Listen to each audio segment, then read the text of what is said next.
तो बाबा जगानंद, क्या आपने? नहीं, हमने नहीं मारा उस फिरंगी को। उस रात 2 से 2:30 के बीच जगानंद महाराज शमशान भूमि पर नहीं थे। चंडी, तेरे इस झूठ से धरती फटे ना फटे, अंबर फटेगा बिजली से। अंबर फटा, बिजली चमकी और चंडी मर गया।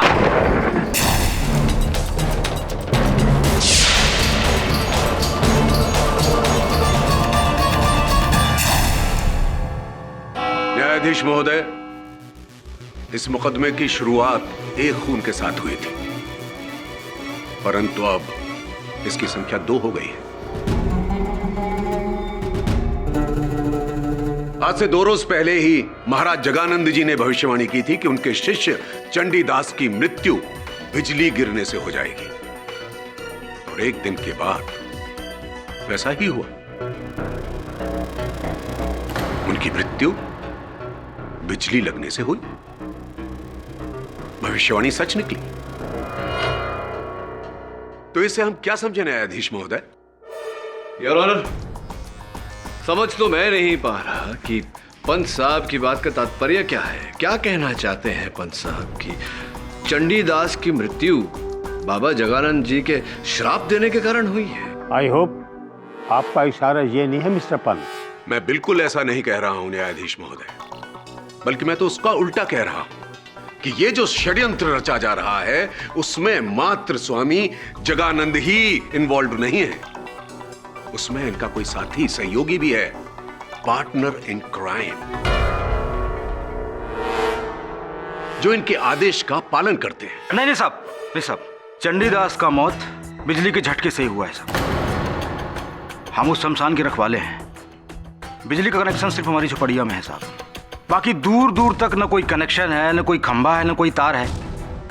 और मैंने चंडीदास को वहां जाते हुए देखा साहब, और ठीक उसके सुबह उनका मृत शरीर शमशान के बीचों बीच पाया गया। बिजली का झटका आखिर लगा कहां से, सिवाय आकाश के? जगानंद बाबा के मुंह से निकला हुआ हर शब्द, हर श्राप सच साबित होकर रहता है साहब। मुझे एक बात बताओ तुम, क्या तुमने आसमान से बिजली गिरते हुए देखी? नहीं साहब, लेकिन तो फिर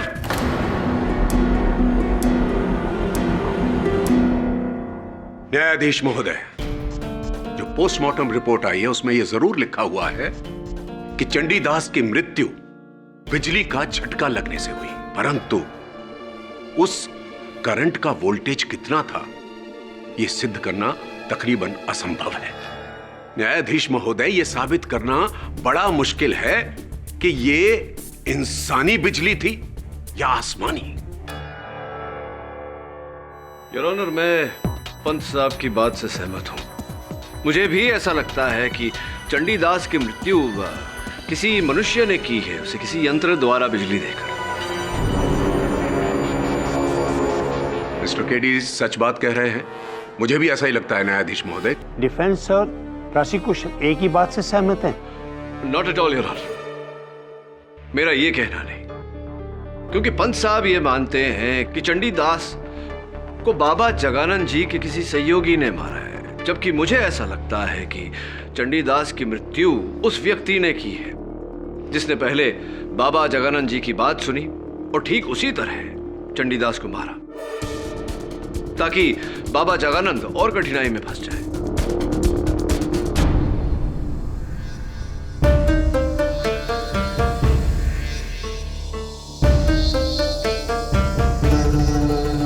मृग्य महाराज जी, आप जगानंद जी के गुरु हैं। जी, गर्व है मुझे इस बात पर। अवश्य होगा।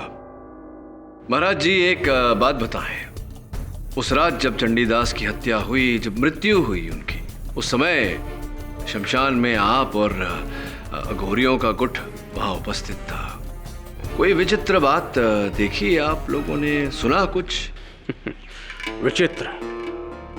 विचित्र तो मैं यहां देख रहा हूं कि किस तरह से तुम सब एक सत्य से पीठ घुमाए खड़े हो।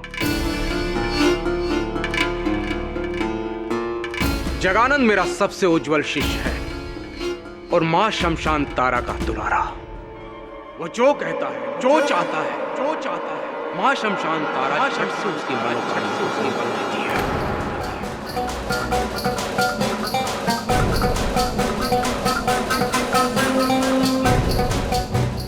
जब उसने उस पाखंडी चंडीदास की बलि चाही, मां ने उसकी झपून की। स्वाहा! आप लोग जाखर और मृग महाराज के कहने के बाद भी अघोर शक्ति से मुकर रहे हो? अगर जगानंद महाराज चाहें तो धरती चीर के अमृत निकाल दें। मां का उपकार है इनके ऊपर। एक बार मेरे सामने तो इन्होंने मांस के टुकड़ों को मिठाई बना दिया था।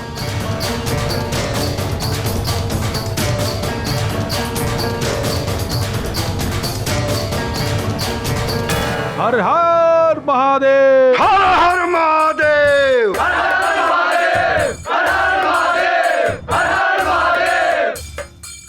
क्या हो रहा है ये सब?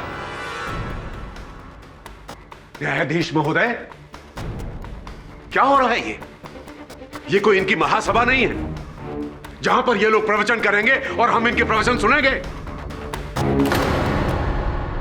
मुझे तो लगता है कि अपनी सामूहिक शक्ति दिखाने के लिए ये समाज पर आतंक फैलाकर डर पैदा करना चाह रहे हैं।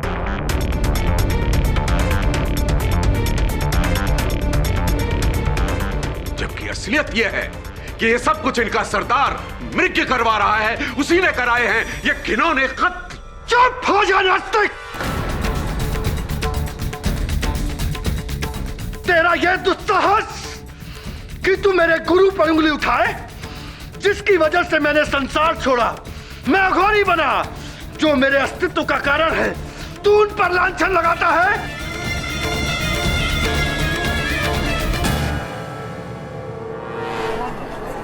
Order order! शांत हो जाइए जगानंद जी। अरे शांत तो ये होगा सदा के लिए। पंत, दिल की बीमारी है ना तुझे? अब देख देख तेरे इस घोर अपमान के लिए कैसे तेरे दिल की धड़कन तू से लूट कर चली जाती है। तू मरेगा, मरेगा तू।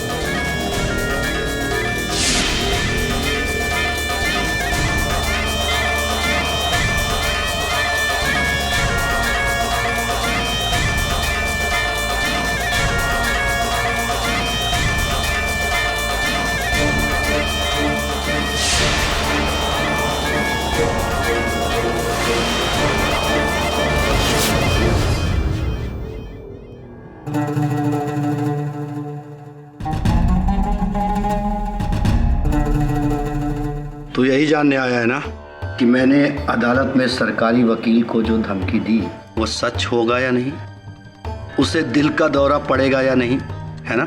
संयोग एक बार होता है बाबा, दो बार नहीं। और जो दो बार है उसे क्या कहोगे? षड्यंत्र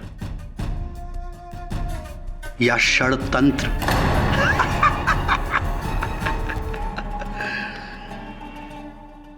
वैसे केडी, तुमने मुझे एक बात बताई नहीं। तुम्हें क्या लगता है चंडीदास को मैंने मारा है? नहीं, ऐसा नहीं लगता मुझे। पता नहीं, तुम्हारे इस उत्तर से मुझे प्रसन्न होना चाहिए या उदास। प्रसन्न इसलिए कि तुम्हें मेरी बेगुनाही पर भरोसा है, और उदास इसलिए कि तुम्हें मेरी शक्तियों पर भरोसा नहीं है। बाबा, मैं आपकी शक्तियों पर भरोसा कर लूं तो उससे इस केस का परिणाम नहीं निकल आएगा। लेकिन इसी भरोसे पर तो तुम केस का परिणाम निकालते आए हो केडी। देखते हैं तुम्हें मुझ पर कितना भरोसा है। इस कपाल का पानी पीकर दिखा। पियो, मेरे कपाल के बर्तन से पानी पियो। क्या हुआ? हाँ? एक अघोरी के जूते को पीने से डर गए? हाँ?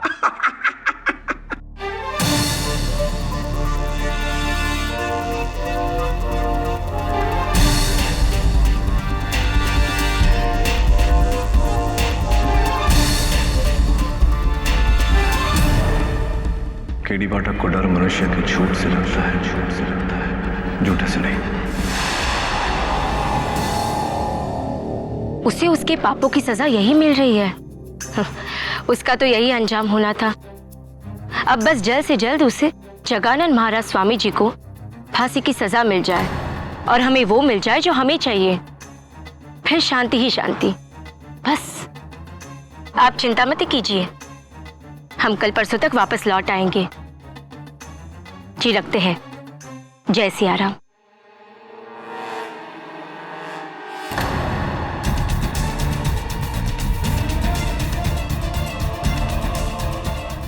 अरे सुनिए, ओ बहन जी सुनिए, आपका पैसा तो देते जाइए। अरे सुनिए तुझे, सॉरी।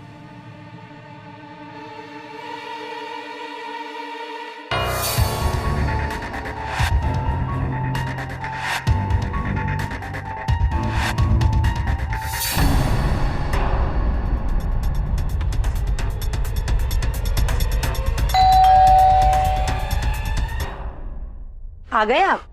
दीजिए।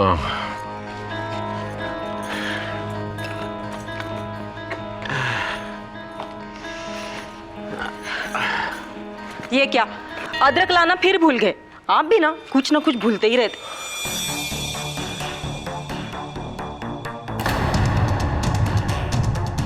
क्या हुआ? आपकी तबीयत तो ठीक है ना? अरे पता नहीं कौन सी धुनकी में रहता हूं मैं। बाजार में सड़क क्रॉस कर रहा था तो जीप के नीचे आते आते बचा। तब से बड़ा जी घबरा रहा है। जरा पानी ले आओ। आप भी ना उस अघोरी की बात को लेकर पूरी रात सोए नहीं। ये सब वहम है, ऐसा कुछ नहीं होता। अच्छा एक बात बताओ, उससे कैसे पता चला कि मुझे दिल की बीमारी है और मुझे 2 बार दौरे पड़ चुके हैं? अरे केस के वक्त आपको गोली खाते हुए देख लिया होगा। बड़े दिमाग वाले होते हैं ऐसे लोग। आप आराम कीजिए, मैं आपके लिए पानी लेकर आती हूँ। पंत, दिल की बीमारी है ना तुझे? अब देख तेरे इस घोर अपमान के लिए कैसे तेरे दिल की धड़कन तुझसे लूट कर चली जाती है। तू मरेगा तू।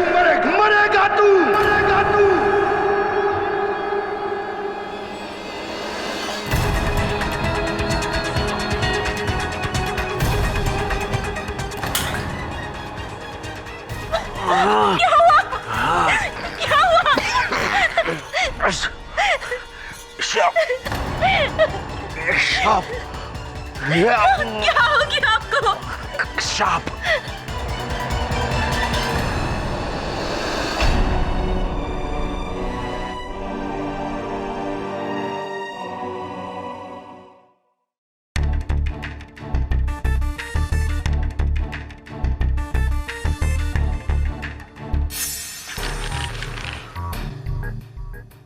किसी टेलर की रसीद है। लगता है दुलारी देवी किसी आसपास के गांव में ही रहती है। कौन हो सकती है सर? और जगानंद की मौत क्यों चाहेगी? I don't know Varun, but I will find out.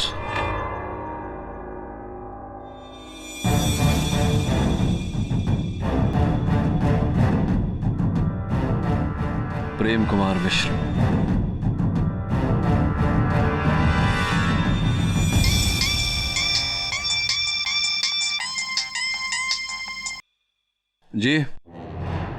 जी बोल रहा हूं।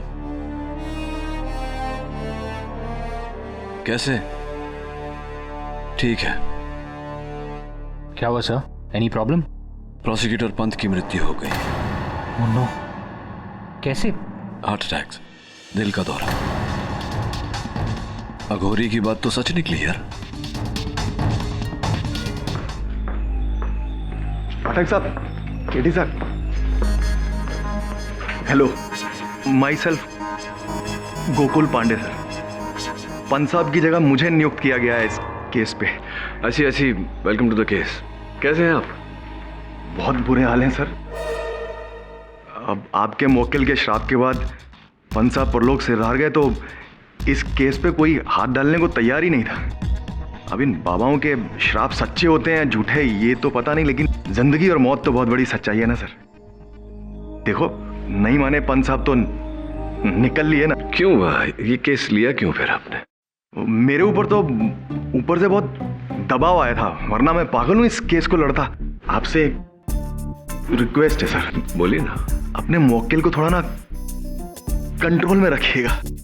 वो शराब मतलब मुझे शराब ना दे दे कहीं। देखिए मैं I will be very well behaved. I mean मैं आपको ज्यादा चैलेंज भी नहीं करूंगा सर। अरे पांडे साहब, निश्चिंत होकर अपना कार्यक्रम कीजिए। एक दिन तो हम सभी को ऊपर जाना है, सूनर और लेटर, है ना? घंटी बज गई। जय Sitaram. All the best to me sir. भाई पहले आप। नहीं आपसे। Thank you. अदालत की कार्रवाई शुरू की जाए। जी सर। शुरू करें बाबा जी? सर, मिस्टर पंत और पाठक जी अब तक जिसे इंसानी हत्याकांड समझ रहे हैं, वो दोनों इंसानी हत्याकांड नहीं हो सकते सर, क्योंकि चंडीदास मरा आकाश से बिजली गिरने से और पंत साहब पूरे हुए दिल का दौरा पड़ने से। ये दोनों काम इंसानी काम कैसे हो सकते हैं? कोई इंसान कैसे आकाश से बिजली गिरा सकता है? कैसे कोई किसी का दिल को रोक सकता है? यानी तुम्हारा ये कहना है कि ये अलौकिक घटनाएं हैं? और नहीं तो क्या सर।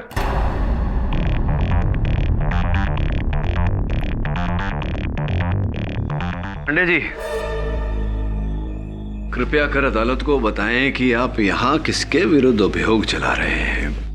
अरे पाठक जी, मैं कौन होता हूं किसी के विरुद्ध अभियोग चलाने का या किसी को सजा या माफी दिलवाने का? मुझे तो इस केस में एज ए प्रोसिक्यूटर नियुक्त किया गया है, तो मैं अपनी सिर्फ दलील रखूंगा। और साथ में यह भी कहना चाहता हूं कि मिलॉर्ड, कुछ चीजें इंसान और कानून से परे भी होती हैं, है कि नहीं? मिस्टर पांडे, अदालत शराब और चमत्कारों को नहीं मानती। और मैं दोनों वकीलों को ये बता दूं, ये केस चंडीदास और प्रोसिक्यूटर के मौत के लिए नहीं है।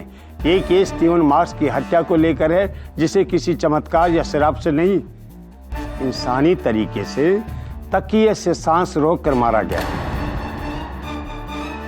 इसलिए मेरे लिए ये कोई खास या अलौकिक केस नहीं है, ये एक आम मर्डर केस है। अपनी आगे की दलीलें इसी बात को मद्देनजर रखते हुए पेश की जाएं। धन्यवाद यार, इस पैरवी को सही दिशा दिखाने के लिए। बिल्कुल ठीक कह रहे हैं आप। स्टीवन मार्क्स का हत्याकांड एक चमत्कारी या अलौकिक घटना नहीं था। ठीक उसी प्रकार यार ऑनर, जिस प्रकार चंडीदास और प्रोसिक्यूटर पंत की मृत्यु कोई अलौकिक घटना नहीं, स्ट्रेट मर्डर केस है। और मुझे पूरा संदेह है यार ऑनर कि ये तीनों हत्याएं एक ही व्यक्ति ने की है। तो क्या आपका मतलब यह है कि पंत साहब की जो मौत हुई वो भी किसी इंसान के द्वारा हुई? मतलब किसी इंसान ने उनके शरीर में ऐसे हाथ डाला और यूं दिल को रोक दिया? नहीं नहीं नहीं नहीं नहीं पंडित जी, ऐसा नहीं है। मैं समझाता हूं।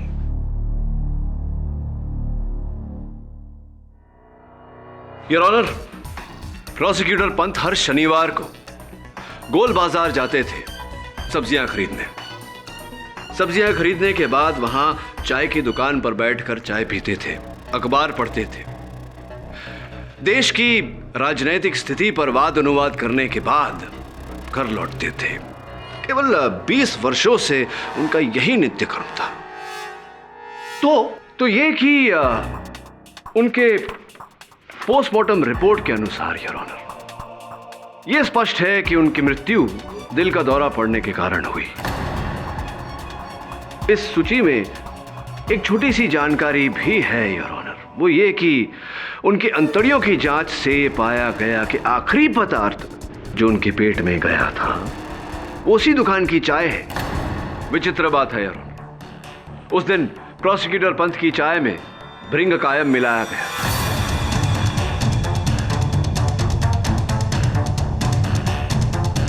जबकि उनका दिल पहले से ही कमजोर था। उसके बाद तेज रफ्तार से गुजरती हुई जीप द्वारा उन्हें सदमा पहुंचाया गया और उनके दिल की रफ्तार इतनी तेज हो गई कि वो दिल के दौरे की कगार पर आकर खड़े हो गए।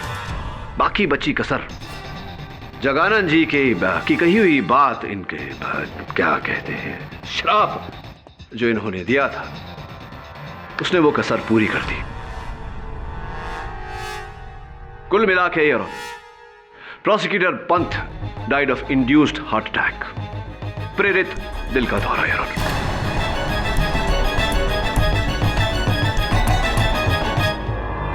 और मुझे पूरा विश्वास है योर ऑनर कि चंडीदास की मृत्यु आकाश से बिजली गिरने के कारण नहीं, बल्कि किसी मनुष्य के किसी यंत्र द्वारा बिजली देने के कारण हुई है।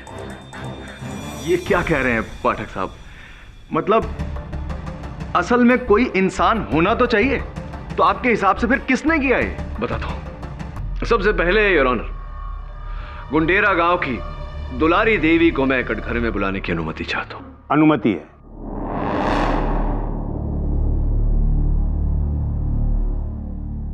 दुलारी देवी जी, कौन कौन है आपके परिवार में? जी 2 बच्चे हैं, हमारी माँ है और बस मैं। पतिदेव? वो तो कब का मर चुका। वैसे ही मर चुके हैं, किंतु आपके मांग में तो अभी सिंदूर लगा हुआ है। मेरा पति मेरे लिए मर चुका है। अच्छा अच्छा अच्छा, ऐसी आपके लिए मर चुके हैं, लेकिन वास्तविकता में जीवित है। उससे क्या पूछते हो?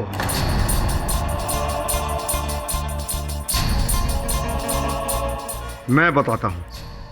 इसका पति जिंदा है, मैं हूं इसका पति।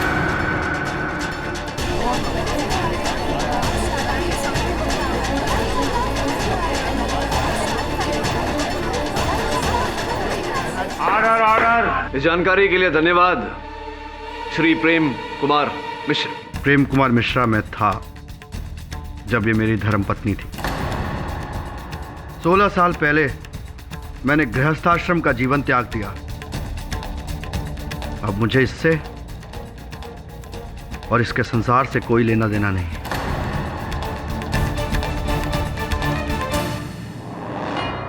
दुलारी देवी जी, आपके पति, पूर्व पति प्रेम कुमार मिश्र और अब बाबा जगानंद जी का ये कथन है कि 16 वर्ष हो गए इन्होंने आपको छोड़ दिया, आपके साथ संबंध तोड़ दिया, और आप आज भी इनके पीछे लगी हुई है। किस आशा से? क्या कोई संभावना है इनके आपके जीवन में वापस लौटने की? वो उम्मीद तो हमने 10 साल पहले ही छोड़ दी थी, जब ये अपने पिता के अंतिम संस्कार में भी नहीं आए थे। अभी तो कहती हूँ मर चुके ये हमारे लिए। दुलारी देवी, मैं समझा नहीं पाया। अगर आपने ये मान लिया है कि आपके पति आपके लिए मर चुके हैं, तो 16 साल बाद भी आप यहाँ इस अदालत में क्यों? कारण क्या है इसका? बोलिए ना, कारण क्या है इसका? कागजात पर दस्तखत करवाने, ताकि घर और जमीन हमारी हो सके। ताकि घर और जमीन आपकी हो सके। तो इस समय घर और जमीन किसके नाम पर है? मेरे भाइयों के नाम है। मेरा मतलब जो मेरे भाई थे, लेकिन मैंने कागजात पर हस्ताक्षर करने से इनकार कर दिया था। अब ये कागज पत्थर हस्ताक्षर सही, इस सब से क्या मतलब है मेरा? मैं इस मोह माया के झगड़ों में नहीं पड़ना चाहता। अब इनकी मर्जी है, जो चाहे करे। कैसे करे? जब तक तुम जिंदा हो कानून मुझे कोई हक नहीं देता।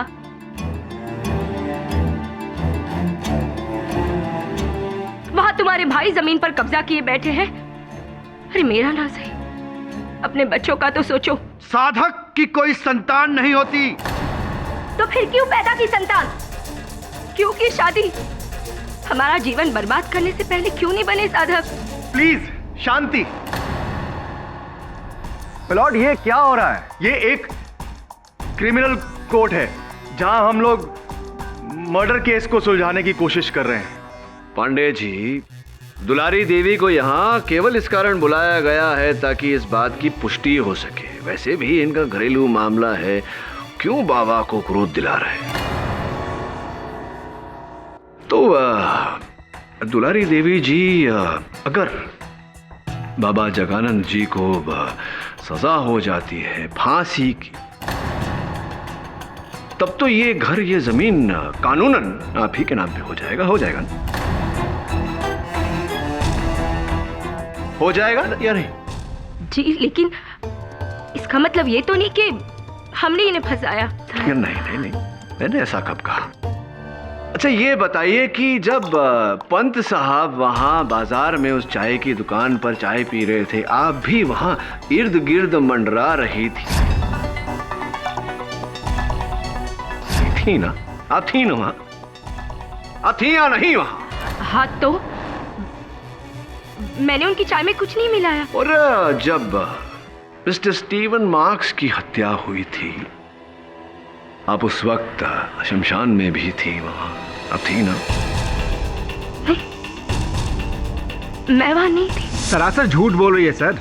ये वहीं पे थी, मैंने खुद देखा था इसे पेड़ के पीछे छुपते हुए। और इतना ही नहीं सर, चंडी दास के मौत के समय भी छुप के हमारी बातें सुन रही थी। सर मुझे तो लगता है ना इसका कोई कनेक्शन है। मुझे भी लगता है दिव्येंदु जी कि कुछ तो कनेक्शन है। थैंक यू वेरी मच, बहुत बहुत धन्यवाद। एक आखिरी प्रश्न पूछना चाहता हूं आपसे, वो ये कि एक बार जरा मैं कंफर्म कर लूं प्रश्न। डिटेल यही कहीं होनी चाहिए।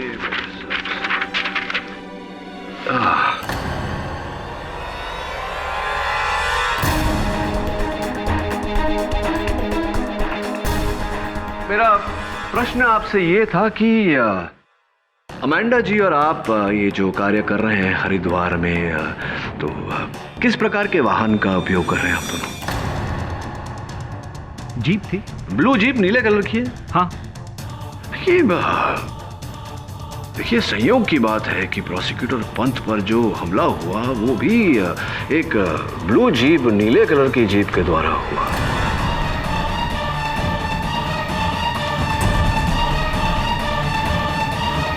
श्योर के संयोग ही होगा। अब बैठिए प्लीज। अरे हाँ, कांग्रेचुलेशंस फॉर द वेडिंग, शादी के लिए। किसकी शादी सर? आपकी दिव्येंदु जी, आपकी और अमांडा जी।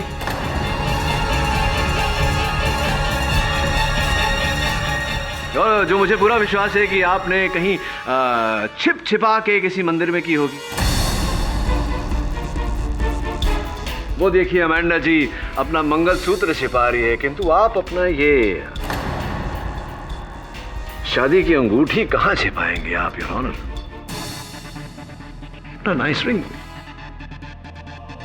तो चक्कर उल्टा है दिव्येंदु जी। स्टीवन मार्क्स अमांडा को नहीं, अमांडा जी और आप मिलकर स्टीवन मार्क्स को धोखा दे रहे थे। Am I right or am I right? They must be right. What's it?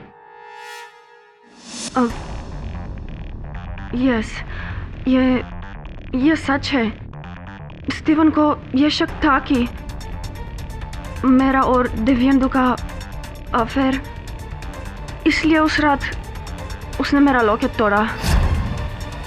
और उसी रात आपने और दिव्येंदु ने मिलकर उसे। What? No, no, no. I would never kill him. Dibyendu. दुर्भाग्यवश अदालत है ये मोहतरमा जी, और यहाँ दिव्येंदु जी आपकी कोई मदद नहीं कर सकते।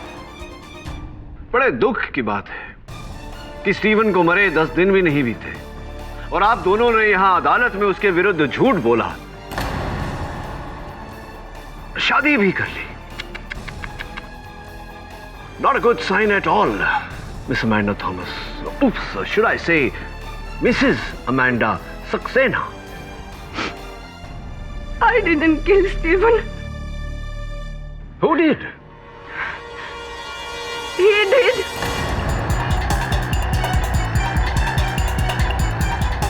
स्टीवन के डेथ के एक दिन बाद ये मुझसे मिलने मेरे टेंट में आया था। जय शिव शंभो। जय शिव शंभो। मैडम जी, हमारे गुरुदेव आपसे कुछ बात करना चाहते हैं, सीक्रेट है। देखो, जो हो गया सो हो गया। जगानंद को उसकी गलती की सजा कानून देगा, लेकिन तुम हमें क्यों सजा दे रही हो? I don't understand.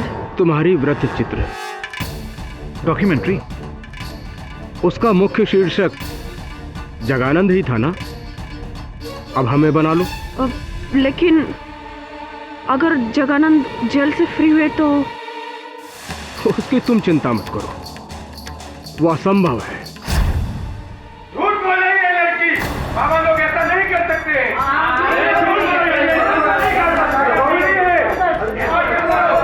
Order order, आप सब बैठ जाइए। हाँ, यह सत्य है। जगानंद के बदले हम पर वृत्तित बनाने का प्रस्ताव हमने ही रखा था, लेकिन अब सोचते हैं कि हमें ऐसा नहीं करना चाहिए था। चंडीदास के बहकावे में आना हमारी कमजोरी थी, लेकिन इससे आप सिद्ध क्या करेंगे? मैं इससे ये सिद्ध करना चाहता हूं महाराज कि जगानंद पर नहीं, अपने आप पर यह वृत्त चित्र बनाने के लिए आपने स्टीवन मार्क्स की हत्या की और उसके आरोप में आपने बाबा जगानंद को फंसाया। केडी पाठक, मेरे गुरु के विरुद्ध बोलने की हिम्मत कैसे की तूने?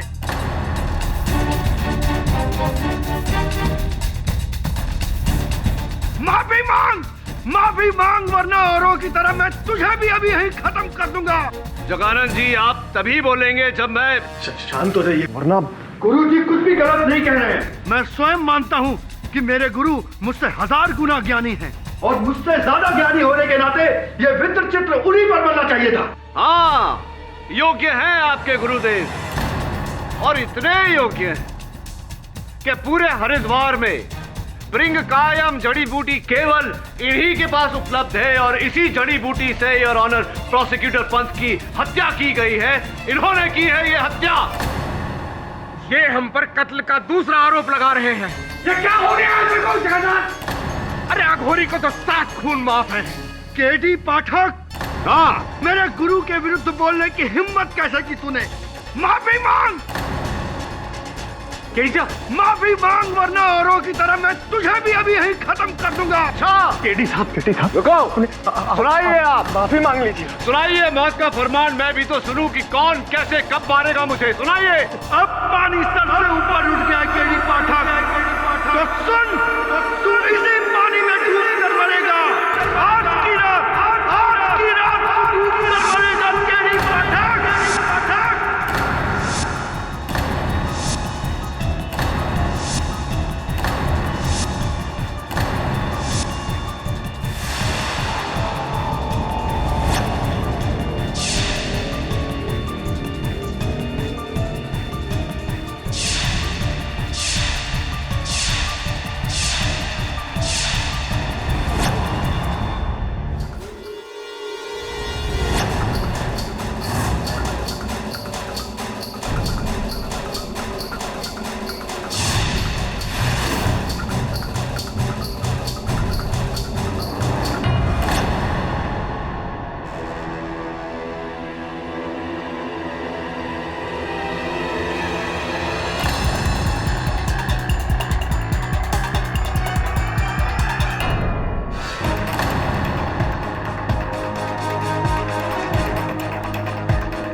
ये रास्ता तो नदी की तरफ जा रहा है।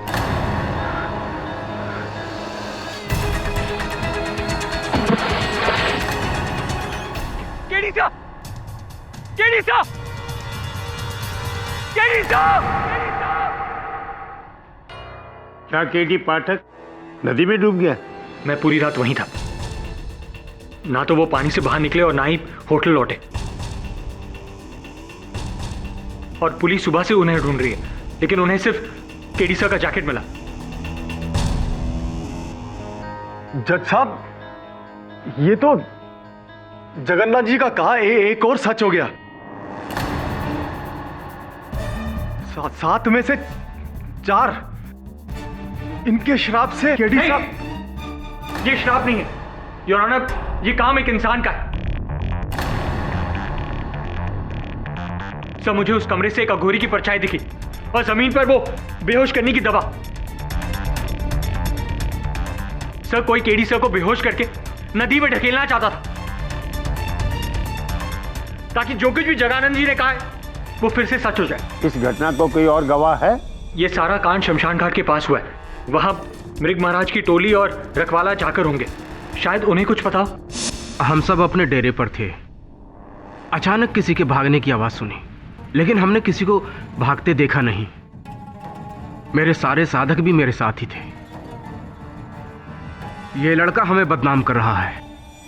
केडी पाठक को नदी पर किसी अघोरी ने नहीं, बल्कि खुद उसकी मौत उसे नदी पर खींच लाई थी।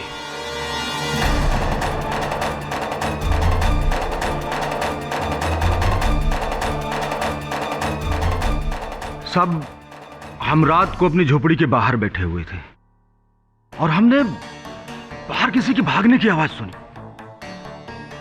जाकर नदी के पार देखा तो हमें ऐसा लगा कि कोई आदमी पानी में डूब रहा है और वो अपने ऐसे हाथ हिला रहा था और कुछ देर बाद गायब। हम चाहे के भी कुछ नहीं कर पाए साहब। हमें ऐसा लग रहा है कि जरूर वो केडी पाठक ही होंगे। वो मैं नहीं था।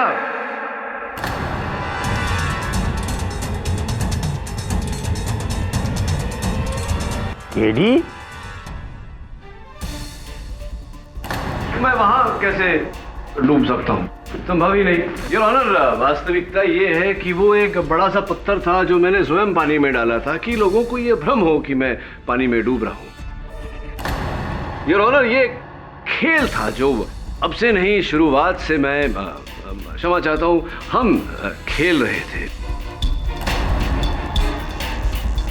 मेरे इशारे पर बाबा जगानंद जी ने मुझे झूठ मूठ का जानबूझकर श्राप दिया ताकि हत्यारा इनका श्राप पूरा करने के लिए, मुझे मारने के लिए, मुझे डुबाने के लिए बाहर निकले और हम उसे धर लें। सुनाइए मौत का फरमान, मैं भी तो सुनूं कि कौन कैसे कब मारेगा मुझे। सुनाइए। तू इसी पानी में डूब कर मरेगा आज की रात। दुर्भाग्यवश योर ऑनर, उसका पीछा हमने किया लेकिन हत्यारा मेरे हाथ में नहीं आया। हाँ, उसकी ये जो विग है, उसका चोगा, ये मेरे हाथ में आया।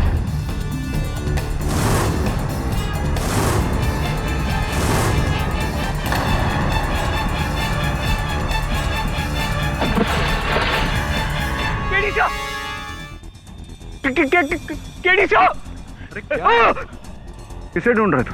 तो फिर पानी में वो पत्थर है, पत्थर। और ये विग है। एक बात बता वरुण, तूने कभी किसी अघोरी को विग पहनते हुए देखा? मैंने तो नहीं देखा। जिसका अर्थ ये होता है योर ऑनर कि हत्यारा कोई अघोरी नहीं, एक साधारण सा मनुष्य है अघोरी के भेष में। जाखर साहब, आपने कहा था कि आपने जब वो हाथ हिलाते हुए पत्थर को डूबते हुए देखा, आप अपनी कुटिया के बाहर बैठे हुए थे, किंतु मैं जब उस हत्यारे का पीछा कर रहा था, आपकी कुटिया के बाहर तो कोई उपस्थित नहीं था। ऐसा कैसे हो गया?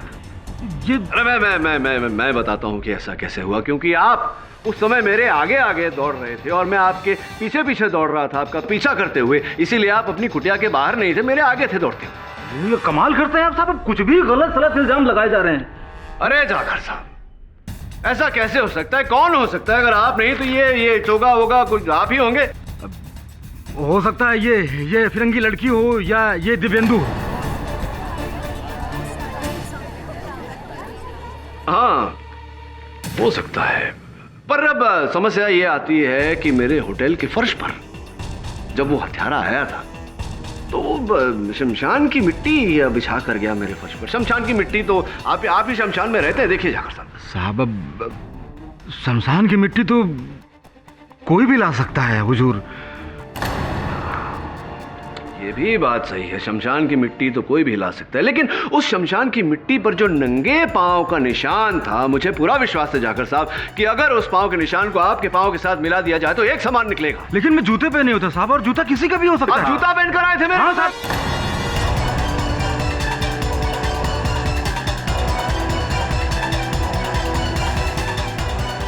जूता पहनकर आए थे आप मेरे कमरे में वो विष की बोतल रखने। अरे हाँ, मैं एक बात तो बताना भूल ही गया। मेरे सहायक वरुण ने जब उस विष के बोतल की टेस्टिंग करवाई तो फोरेंसिक्स की जांच से ये पता चला है कि उस पर आप ही की उंगलियों के निशान है। जाकर साहब पूरी तरह से फंस गए। अगर सत्य बोलते हैं तो हो सकता है कि न्यायाधीश महोदय रहम खाकर आपकी सजा थोड़ी है ना? लटकाए नहीं, आपको जीवित रखे। क्या करना चाहते हैं? सब मैंने ही की है वो हत्याएं।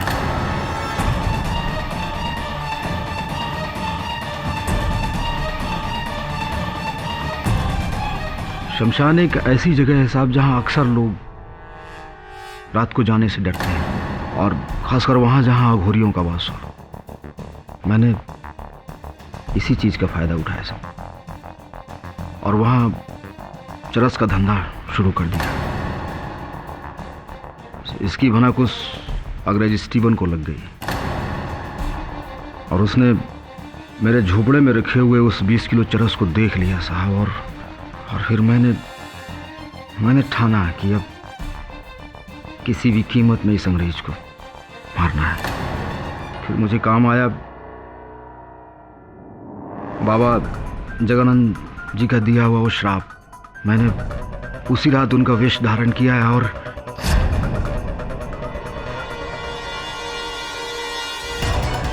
और तकिए से उस स्टीवन को मार डाला।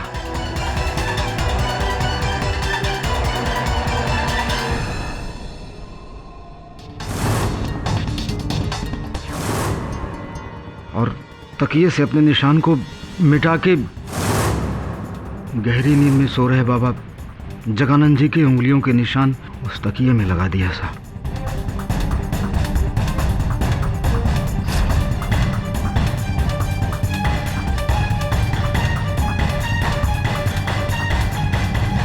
जाकर साहब, अब सत्य बोल ही रहे हैं तो ये भी बता दीजिए कि चंडीदास को, बेचारे को, क्यों मारा आपने? सब चंडीदास और मैं दोनों उस चरस के धंधे में बराबर के भागीदार थे।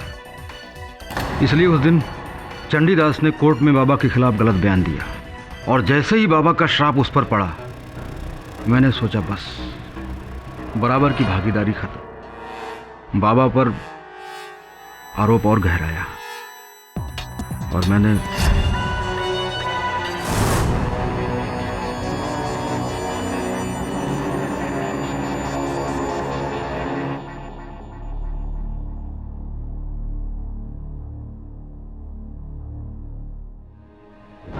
और उसकी मृत शरीर को शमशान के बीचों बीच लेकर फेंक दिया सर।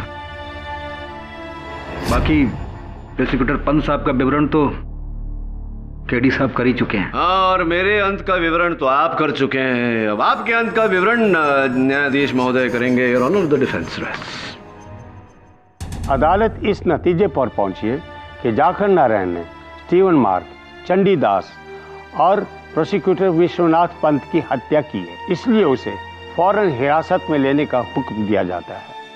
स्टीवन मार्क के कत्ल से जगानंद जी को बाइज्जत बरी किया जाता है। The case is closed. जय बाबा भोलेनाथ की, जय बाबा Bholenath.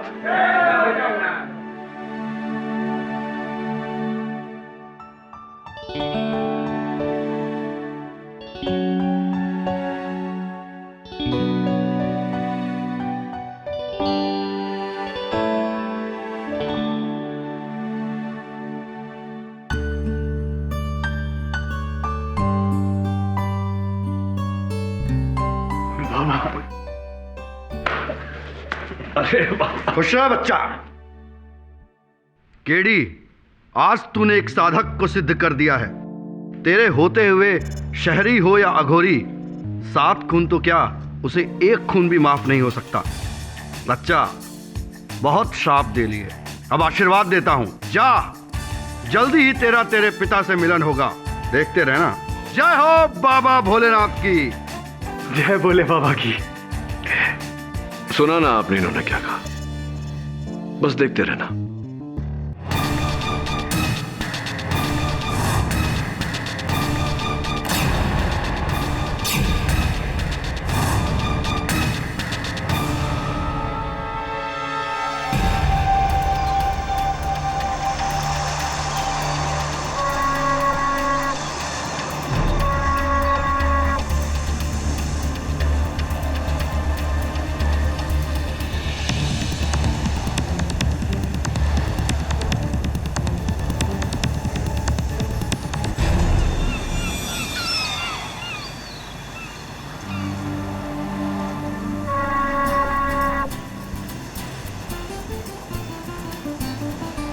Hey Roshali, hi, what a pleasant surprise.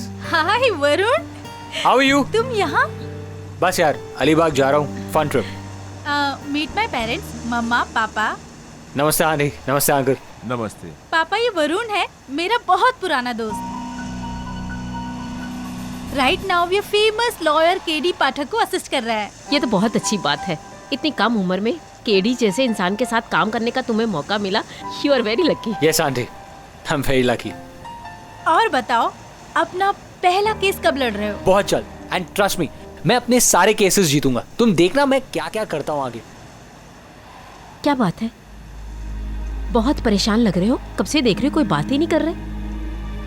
क्या हुआ, बोलो ना. और ये अचानक अलीबाग जाने का विचार? कोई परेशानी नहीं है. तुम ही कह रही थी बार बार कि अलीबाग चलो अलीबाग चलो. अब अलीबाग जा रहे हैं तो बोली क्यों जा रहे हैं. हर बात पे सवाल पूछती हो. अरे लेकिन हुआ क्या है? कुछ नहीं, बस मैं अभी जाके आता हूँ. कहाँ जा रहे हो? अरे तुमसे क्या मतलब है? हाँ, तुम चुपचाप यहाँ बैठो और सामान का ख्याल रखो, समझी?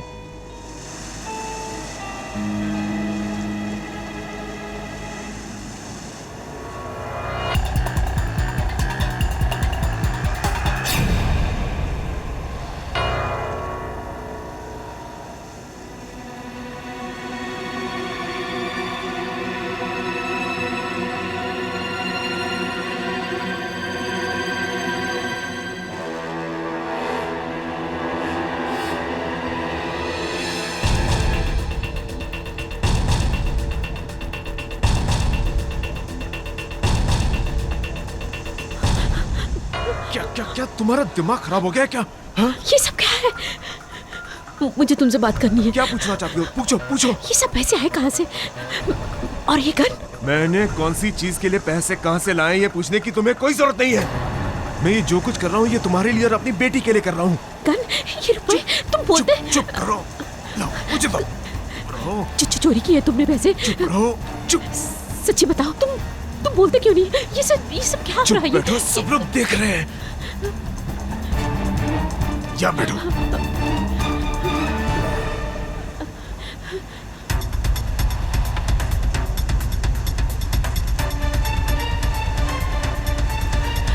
अब तुम यहाँ भी पीछे पीछे आ गई. क्या नाटक लगा रखा है तुमने?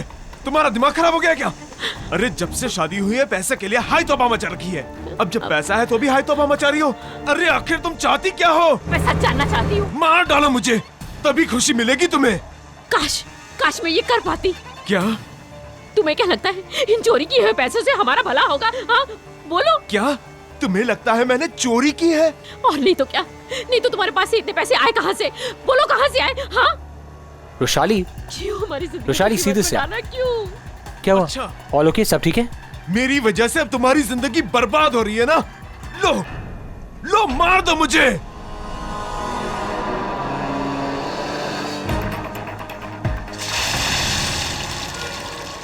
अरे कोई पानी में गिर गया.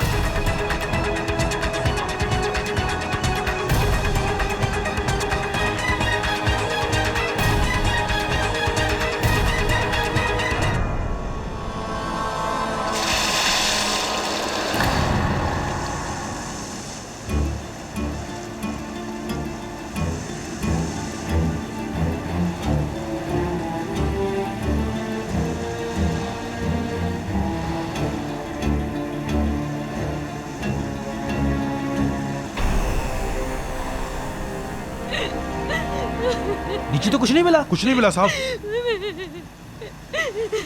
साहब, ये औरत किसी आदमी के साथ यहाँ खड़ी थी. शायद उन दोनों में झगड़ा चल रहा था. फिर मैंने आवाज सुनी कि कोई समुंदर में गिर गया है. जी हाँ साहब, मैंने ऊपर से देखा था. डूबने वाला व्यक्ति इनके पति जैसा था. हवलदार साहब, वो देखिए गन.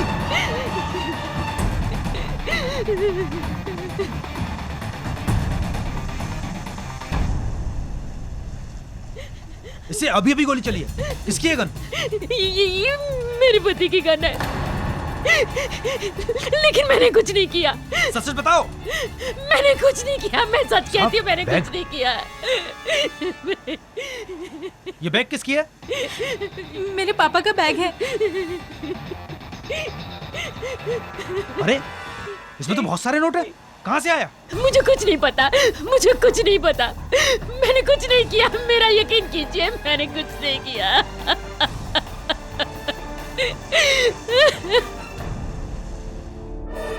मैं रुशाली और उसके परिवार को बहुत अच्छी तरह से जानता हूं। सर, मुझे पूरा यकीन है कि आंटी बेकसूर है। कोई औरत अपने पति को इस तरह क्यों मारना चाहेगी? सर, मेरा यकीन कीजिए, आंटी बेकसूर है। सर, एक बार प्लीज आप एक बार रुशाली की मॉम से मिल तो लीजिए। अगर आपको उनकी बातों में सच्चाई ना दिखी तो फिर आप उनका केस मत लीजिएगा, लेकिन एक बार मिल तो लीजिए। चल ठीक है, कहता है तो मिल लेते हैं। Thanks sir.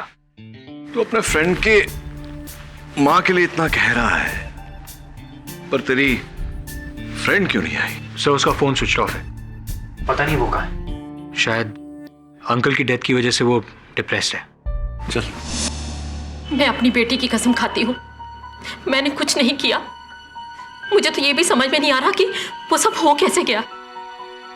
सुधा जी, सच तो ये है कि आपके पति की हत्या हुई है। आपने भले न की हो, किसी न किसी ने तो की है।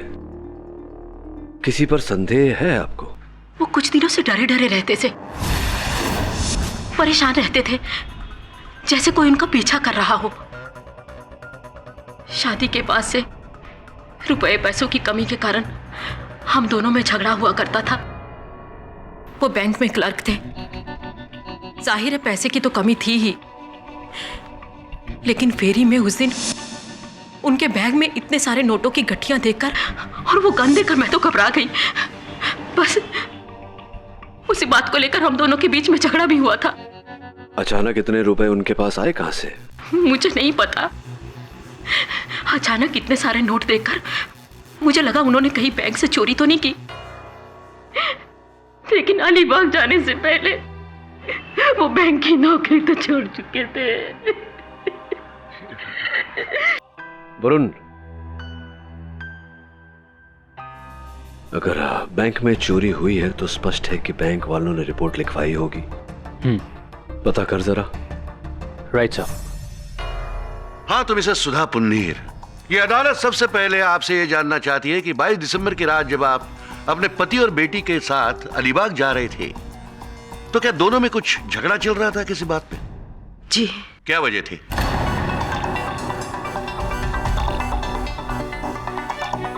अगर आप कुछ नहीं बताना चाहती तो योर ऑनर, मैं अपने पहले गवाह को कटघरे में बुलाने की इजाजत चाहता हूँ। इजाजत है। राघव जी, 22 दिसंबर की शाम क्या आप उसी अलीबाग जाने वाली फेरी से सफर कर रहे थे जिससे दिनकर पुंडीर अपने फैमिली के साथ जा रहे थे? जी हाँ वकील साहब, मैं भी उसी बोट पर सफर कर रहा था। क्या आप अदालत को ये बता सकते हैं कि उस वक्त आपने क्या देखा, क्या सुना? दरअसल वकील साहब, मैं उस वक्त अपर डेक पर था और मैंने वहां से ऑब्जर्व किया कि पति और पत्नी के बीच में कुछ प्रॉब्लम चल रहा है। इनके पति ने दरअसल इन्हें उनके बैग को चेक करते हुए देख लिया था, जिससे वो बहुत नाराज हो गए थे और झगड़ा शुरू हो गया। क्या वैसे क्या था उस बैग में जिससे उन दोनों में झगड़ा शुरू हुआ? सर, शुरू में तो मुझे मालूम नहीं पड़ा कि उस बैग में ऐसा क्या था जिसको लेकर इतना बड़ा झगड़ा शुरू हो गया, लेकिन बाद में जब पुलिस ने तलाशी ली तो मुझे मालूम पड़ा कि उस बैग में काफी नोट थे। क्या वो यही बैग है? जी हाँ, यही बैग है। आपके पति एक बैंक में मामूली से कारकुन थे, इतने सारे रुपए उनके पास कहां से आए? मुझे नहीं पता उनके पास इतने सारे पैसे कहां से आए। इसी बात को लेकर तो मेरा उनके साथ झगड़ा भी हुआ था। मुझे लगा कि शायद उन्होंने बैंक से चोरी किए पैसे। फिर तो आपको यह भी लगा होगा कि चोरी के रुपयों का कोई रिकॉर्ड होता नहीं है। पति को रास्ते से हटा और बैग में जितने सारे रुपए हैं उसे आराम की जिंदगी बिताओ। नहीं, अगर आराम की जिंदगी बितानी होती तो मैं उनके साथ झगड़ा ही क्यों करती। मैं तो यही जानने की कोशिश कर रही थी कि इतने सारे नोट उनके पास कहां से आए।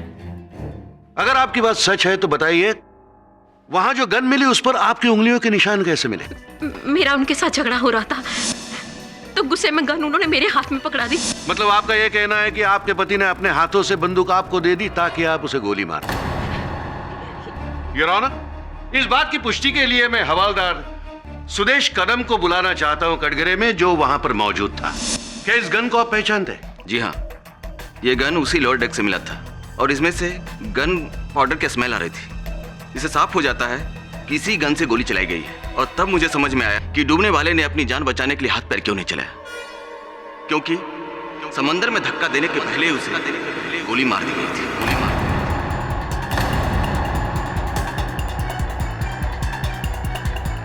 योर ऑनर, राघव और हवालदार कदम के बयान और इस गन पर पाए गए उंगलियों के निशान से साफ जाहिर है कि दिनकर पुंडेर का खून बाकी और किसी ने नहीं बल्कि उनकी पत्नी सुधा पुंडेर ने ही किया हुआ है। ये झूठ है, मैंने उनका खून नहीं किया। तो फिर इस बंदूक पर आपकी उंगलियों के निशान कैसे पाए गए? जैसे कि मैं आपको पहले भी बता चुकी हूँ कि इसी बात को लेकर हमारा झगड़ा हो रहा था।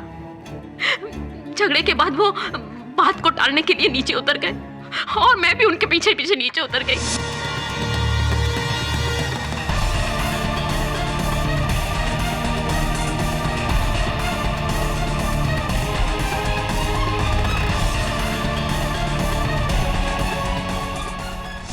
मैं बहुत घबरा गई थी, मैं बहुत डर गई थी। मैं डेक की सीढ़ियों के ऊपर चढ़ने लगी और जैसे मैं सीढ़ियों के पास पहुंची समुद्र में किसी के गिरने की आवाज आई। जैसे मैं दिनकर की तरफ भागी, दिनकर वहां नहीं थे। दिनकर नहीं थे।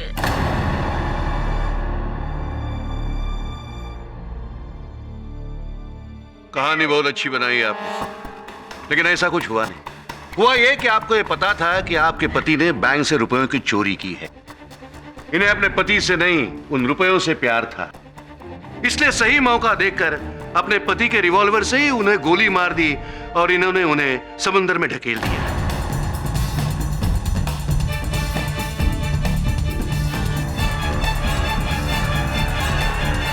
लेकिन जल्दबाजी में वो गन इनके हाथ से छूटकर वहीं गिर गई। और योर ऑनर, इन्होंने ये सब कुछ किया सिर्फ उन चुराए गए रुपयों के लिए।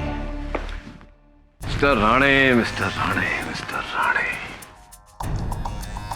योर ऑनर, न जाने क्यों हमारे गुणवान राणे साहब इस केस को उन रुपयों से जोड़ने का प्रयास कर रहे हैं और ये साबित करने की कोशिश कर रहे हैं कि वो रुपए बैंक से चुराए गए थे। इनकी विचारधारा अशक्त है और इनके दलील के विरुद्ध मेरे पास प्रमाण भी है योर ऑनर। आप कहना क्या चाहते हैं? मैं ये कहना चाहता हूं मिस्टर राणे कि आपकी दलील कि पुंधीर साहब ने अपने बैंक में चोरी की थी बिल्कुल निराधार है, क्योंकि बैंक का कहना है कि उनके यहां तो कोई चोरी हुई नहीं, उनका नकद का हिसाब ठीक ठाक है। और इसका प्रमाण योर ऑनर बैंक के अधिकारियों के बयान के रूप में आपकी मेज पर रखा हुआ है, आप स्वयं पढ़ सकते हैं। चलिए बात मान लेते हैं कि दिनकर जी ने बैंक से रुपयों की चोरी नहीं की, लेकिन इससे सुधा जी की बेगुनाही तो साबित नहीं होती। इसे यह साबित हो सकता है कि इन्होंने चोरी नहीं की, बस। सुधा जी पर तो अब भी आरोप लगा हुआ है कि इन्होंने अपने पति का खून उन पैसों के लिए किया। योर ऑनर, व्यक्तिगत रूप से तो मेरा भी यह मानना है कि इस हत्या का रहस्य उन रुपयों में ही कहीं छिपा हुआ है। इसलिए अति आवश्यक है हमारे लिए ये जानना कि आखिरकार दिनकर पुंडीर साहब के पास वो रुपए आए कहां से। सुधा जी, सोच विचार के बताइए, जब दिनकर जी ने बैंक की नौकरी छोड़ी और जब वो अलीबाग जाने की योजना बना रहे थे, उस समय में क्या आपने कुछ ऐसा देखा उनके व्यवहार में जो साधारण से बाहर हो? हाँ। एक दिन घबराए हुए से घर पे आए और बहुत डरे हुए थे। मेरे पूछने पर उन्होंने बताया कि कोई केस पे अदालत में गवाही देने वाले हैं और कोई तो उन्हें मना कर रहा है। ये बात उन्होंने मुझे बताई। इस बात को लेकर वो बहुत डरे डरे से थे, बहुत घबराए हुए से थे।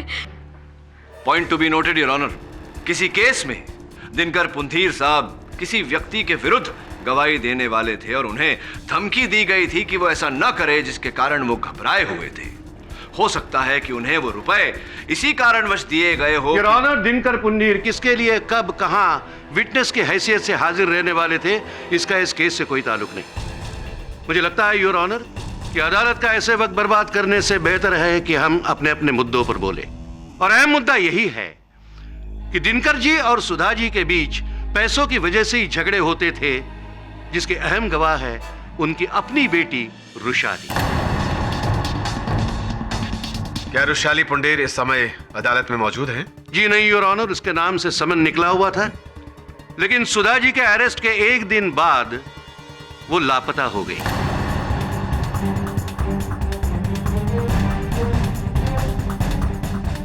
मैं कोर्ट से चाहता हूं कि रुशाली का पता लगाने के लिए पुलिस को सख्त से सख्त आदेश दे। योर ऑनर, मैं अभियोग पक्ष की इस दलील को पूरा समर्थन देता हूं, केवल इस कारण नहीं कि सुधा जी की लापता बेटी रुशाली इस केस में अहम गवाह बन सकती है, इस केस पर रोशनी डाल सकती है, खुलासा कर सकती है, बल्कि इस कारण भी कि दिनकर जी की मृत्यु के तुरंत बाद रुशाली का लापता होना, कोई तो बात है योर ऑनर, कोई तो गहरा रहस्य छिपा हुआ है इसमें, और जब तक रुशाली मिल नहीं जाती, यह रहस्य खुल नहीं जाता, इस केस को आगे बढ़ाना उचित नहीं होगा।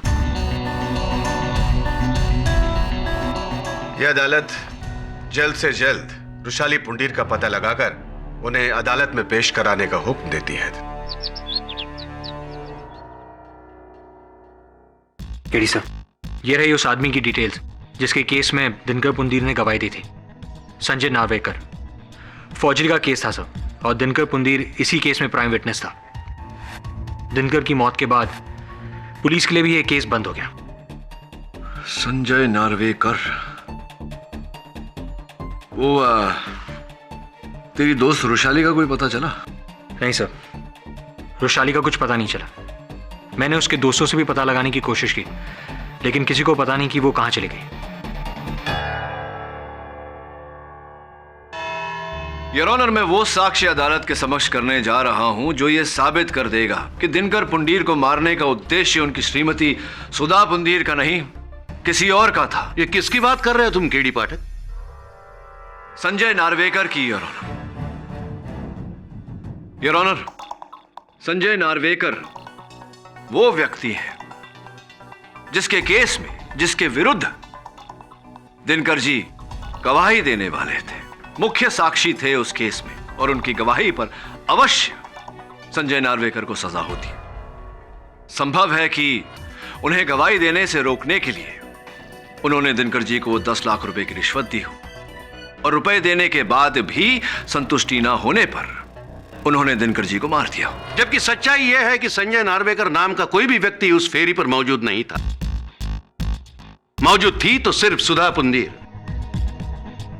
और इस बात की पुष्टि के लिए मैं और एक गवाह पेश करना चाहता हूं, उस फेरी के इंचार्ज मिस्टर महिपाल।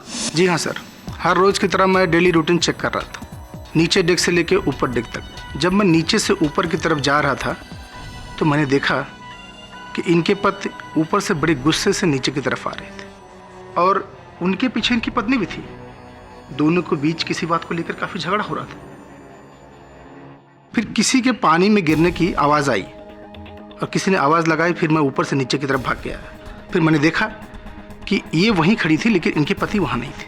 इसका अर्थ ये हुआ महिपाल जी, अगर आपको आपत्ति ना हो तो राणे साहब, इसका अर्थ ये हुआ कि आपने स्वयं दिनकर पुंडीर को पानी में गिरते हुए नहीं देखा, ना ही सुधा पुंडीर को उन्हें ढकेलते हुए देखा। किसी दूसरे व्यक्ति ने आवाज लगाई, तब आपका ध्यान उस तरफ आकर्षित हुआ। क्या सही है? जी हाँ सर। तो कौन था वो व्यक्ति जिसने आवाज लगाई थी? ये राघव जी।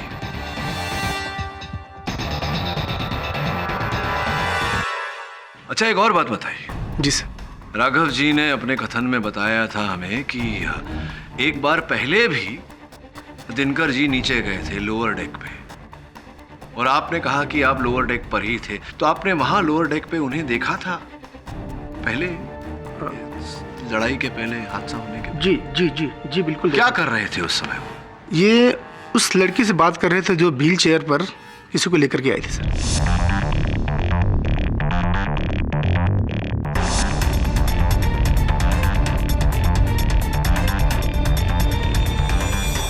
तो महिपाल जी, उस महिला के बारे में कोई जानकारी है आपके पास? नाम, अता, पता, कुछ भी? नहीं सर। धन्यवाद।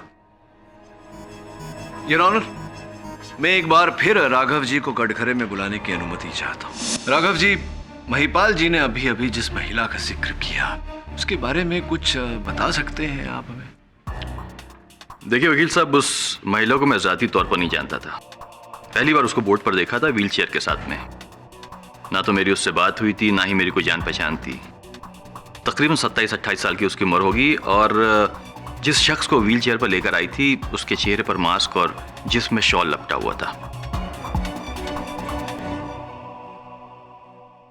दिनकर के समुंदर में गिरने के बाद इस लड़की ने ही हमें बताया कि बोट के निचले हिस्से में भी इन दोनों का झगड़ा हो रहा था। ऐसी तो आप पहले व्यक्ति थे जिसने दिनकर जी को वहां समुद्र में गिरते हुए देखा। कैसे पता चला आपको कि वो दिनकर जी ही हैं? मेरा अर्थ है कि कितनी अच्छी तरह से जानते थे आप दिनकर जी को? कब से जानते थे? नहीं वकील साहब, मैं उसको पर्सनली नहीं जानता, बोट पर ही देखा था मैंने। कमाल है, आप दिनकर जी को जानते भी नहीं थे, उन्हें बोट पर देखा था, फिर भी आपने समुंदर की लहरों के बीच इतने अंधेरे में ये जान लिया कि वो दिनकर जी ही है। वकील साहब, मैंने जैसे आपसे कहा कि मैंने उसको बोट पर देखा, तो फिर मैंने उसको नीचे जाते हुए भी देखा था। ये तो आपकी निरीक्षण शक्ति की दाद देनी चाहिए मुझे। तो अगर आपने दिनकर जी को इतनी गौर से देखा था तो आपको याद होगा कि उस दिन उन्होंने क्या पहना था। दिनकर ने उस वक्त एक नीली कलर की कमीज, काले कलर का पैंट और काले जूते पहने थे। वाह, क्या बात है राघव जी, आपकी इस निरीक्षण शक्ति की मैं दाद देता हूँ। एक बात बताइए, आप हर व्यक्ति को इतने ही गौर से देखते हैं, भापते हैं, या सिर्फ दिनकर जी? वकील साहब, ऑब्जर्वेशन, मेमोरी, ये दोनों चीजें मेरी बहुत स्ट्रांग है। एक बार मैं जिसको देख लेता हूं ना, कभी भूलता नहीं हूं। सब कुछ छोड़ के मैं दिनकर को ही क्यों ऑब्जर्व करूंगा? मेरा उससे लेना ही देना क्या है? हाँ, ये बात तो है। केवल दिनकर जी को क्यों ऑब्जर्व करेंगे? वैसे आपकी इस निरीक्षण शक्ति और स्मरण शक्ति का मैं कायल हो गया हूँ Raghav ji. Thank you sir, thank you. आपकी अनुमति हो तो एक बस यूं ही एक परीक्षा छोटी सी ले लूं आपकी? ठीक है सर। धन्यवाद। ये कागज, ये कलम, मैं चाहता हूं कि आपकी स्मरण शक्ति और आपके बीच जो गहरा रिश्ता है उसका कोई प्रमाण आप हमें दें। इतने समय से आप इस अदालत में उपस्थित हैं, यहाँ हर वस्तु पर आपने गौर किया होगा। मैं अपेक्षा करता हूं कि इस मेज पर जितनी वस्तु रखी है वो स्मरण तो होगी आपको, उसकी एक लिस्ट आप बना दें। हाँ, किंतु उस ओर देखे बिना ऐसे घूम जाइए। धन्यवाद।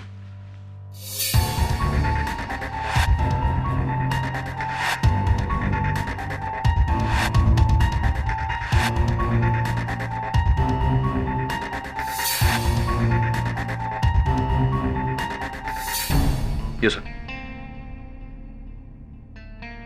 आइए, धन्यवाद। क्या बात है राघव जी, वाकई आपकी याददाश्त का कोई जवाब नहीं। बिना देखे ही आपने मेज पर पड़ी हुई हर वस्तु को क्रमांकित कर दिया। Objection your honour. Mister KD Pathak ये भूल रहे हैं कि हम यहाँ किसी की याददाश्त की परीक्षा लेने नहीं, बल्कि एक खून के सिलसिले में बहस कर रहे हैं। क्षमा चाहता हूं योर ऑनर, मेरा उद्देश्य अदालत का समय व्यर्थ करने का नहीं था। राघव जी से ये पूछताछ आवश्यक थी। अगर आपकी पूछताछ पूरी हो गई हो तो अदालत की कार्यवाही आगे शुरू की जाए। ऑफ कोर्स योर ऑनर, इस केस से जुड़ा एक ऐसा व्यक्ति है जिसके कथन के बिना इस केस में कोई भी निर्णय पर आना उचित नहीं होगा। वो महिला जिसके साथ लोअर डेक पर दिनकर जी वार्तालाप कर रहे थे, वो इस केस की चश्मदीद गवाह है, आई विटनेस योर ऑनर, और उनकी कथन के बिना आगे बढ़ना उचित नहीं होगा। इसलिए मैं अदालत से दरख्वास्त करता हूं कि उन्हें अदालत में बुलाया जाए।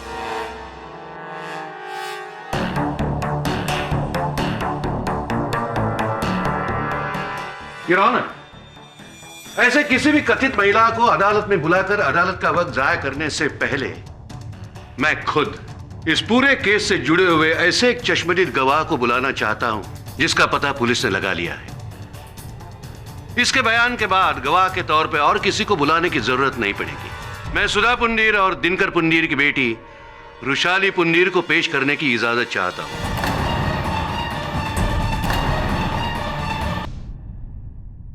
वृषाली जी, सबसे पहले आप अदालत से ये बताइए कि इतने दिन से आप कहां लापता थी? आप कोर्ट में हाजिर क्यों नहीं हुई? क्या इसलिए नहीं हाजिर हुई कि आप ये जानती थी कि आपके माताजी ने ही आपके पिताजी का खून किया है? क्या मैं सच नहीं कह रहा हूं? हाँ हाँ, ये सच है, ये सच है। इन्होंने ही मारा है मेरे पापा को। इन्होंने ही मारा है मेरे पापा को।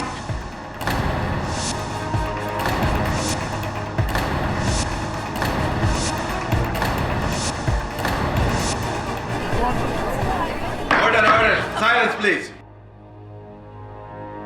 वृषाली जी, ये मैं जानता हूं कि ये सारी बातें सामने रखते हुए आपको कितनी तकलीफ होती होगी। शायद इस तकलीफ से बचने के लिए आप इतने दिन लापता थी।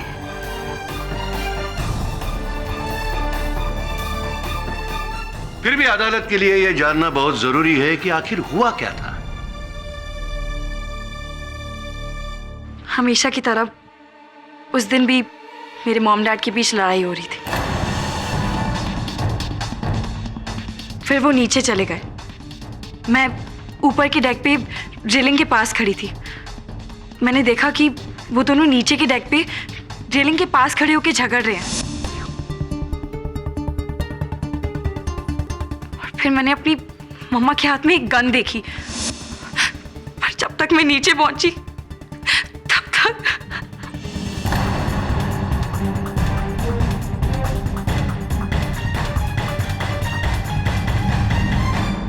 योर ऑनर, सुधा पुंडीर की बेटी वृषाली पुंडीर के इस बयान के बाद मुझे नहीं लगता कि और कुछ जानने के लिए बाकी है। योर ऑनर, इसके बयान को मद्देनजर रखते हुए मैं चाहता हूं कि कोर्ट अपना फैसला सुनाए।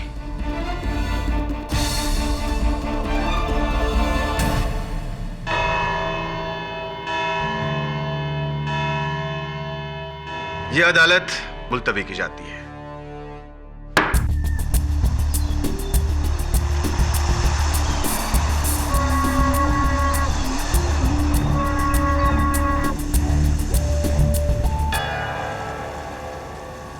वरुण, तुझे पूरा यकीन है कि तूने उस नर्स को व्हीलचेयर के साथ यहीं देखा था? हाँ सर, यहीं देखा था। ये मार्क्स तो मुझे व्हीलचेयर के लग रहे हैं।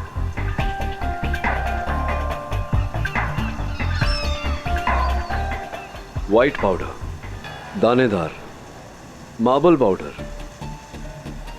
ऐसा पाउडर तो सिर्फ मार्बल फैक्ट्री के आसपास ही होता है। सर, दिनकर ने जिस संजय नार्वेकर के लिए गवाही दी थी उसका घर भी मार्बल फैक्ट्री के पास ही है। हाँ, अब तक का सार वरुण। दिनकर पुंडीर संजय नार्वेकर के केस में गवाही देने वाला था, जिससे संजय नार्वेकर को सजा हो सकती थी। और संजय नार्वेकर का घर मार्बल फैक्ट्री के आसपास है, जिसके पाउडर का निशान इस फेरी पर है। तो जाहिर सी बात है कि नर्स के व्हीलचेयर से लगी है। प्रॉब्लम सिर्फ इतना है वरुण कि अब तक न उस नर्स का पता चला है और न उसके पेशेंट का। तू एक काम कर, ये पता लगा कि वो नर्स इस फेरी से अपने पेशेंट को लेकर अलीबाग के किस घर में गई थी।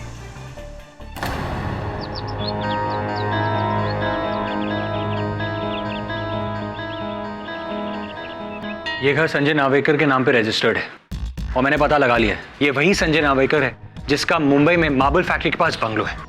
इस वक्त घर पे कोई नहीं, लेकिन पड़ोसी का कहना है कि 22 तारीख को एक औरत एक पेशेंट को लेकर व्हीलचेयर पर यहां आई थी।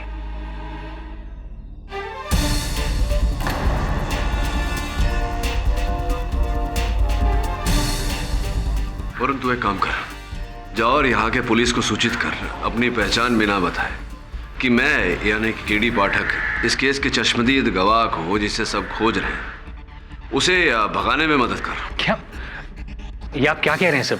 जो कह रहा हूं सही कर रहा हूं, तू बस कर। Alright sir.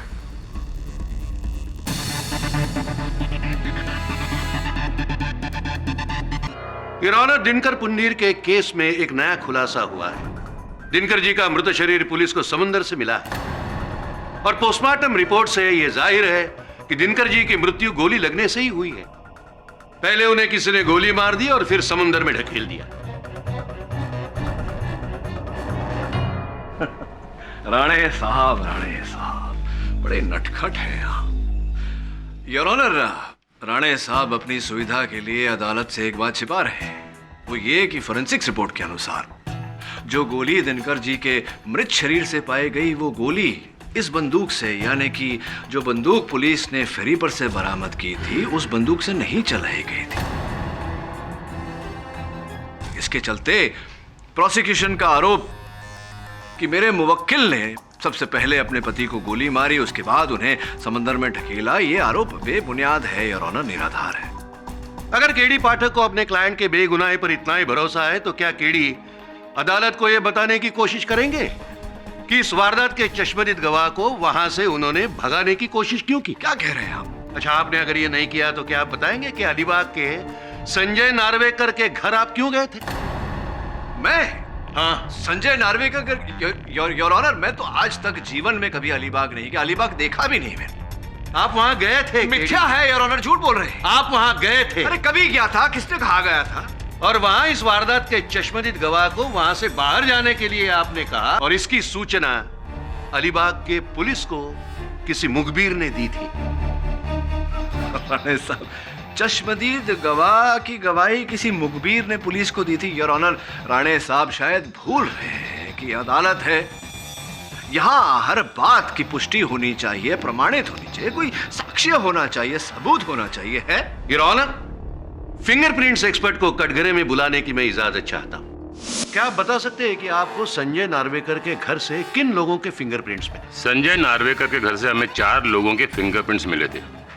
पहला उस घर के मालिक यानी संजय नार्वेकर का था, दूसरा उस बीमार आदमी का जिसे मुंबई से अलीबाग लाया गया था यानी मधुकर मोरे जी का, तीसरा नर्स अपर्णा का, और चौथा मिस्टर केडी पाठक का। ये रहे फिंगरप्रिंट्स की कॉपी सर। असंभव है यार ऑनर, इट्स इम्पॉसिबल, एक हो ही नहीं सकता। संजय नार्वेकर के अलीबाग सर देखिए राणे साहब, आप जगह देंगे तो please please please go ahead. Sir एक बात बताइए, ये हर फिंगरप्रिंट के ऊपर व्यक्ति का नाम लिखा हुआ है जिसके फिंगरप्रिंट्स ये हैं। अगर ये नाम मैं छिपा दूं तो क्या आप इन फिंगरप्रिंट्स को आइडेंटिफाई कर पाएंगे? जी नहीं, उसके लिए मुझे मैग्नीफाइंग ग्लास की जरूरत पड़ेगी। Yes of course, of course. Varun, thank you. हाँ सर, ये लीजिए मैग्नीफाइंग ग्लास, ये 3 सेट ऑफ फिंगरप्रिंट्स। बताइए।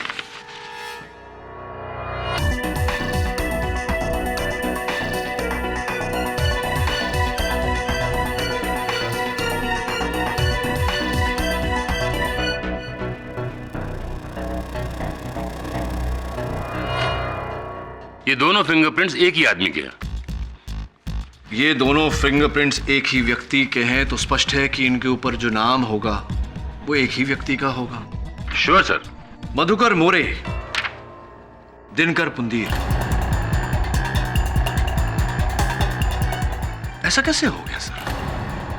क्योंकि विश्व का बच्चा बच्चा जानता है फिंगरप्रिंट अंकल कि 2 अलग अलग व्यक्ति के एक समान फिंगरप्रिंट्स नहीं हो सकते। एग्जैक्टली। मेरा प्रश्न ये है योर ऑनर के पुलिस के अनुसार दिनकर जी की मृत्यु 22 दिसंबर को हुई थी। अगर उनकी मृत्यु 22 दिसंबर को हुई थी तो संजय नार्वेकर के अलीबाग वाले घर पर 26 दिसंबर को उनकी उंगलियों की छाप कैसे पड़ सकती है?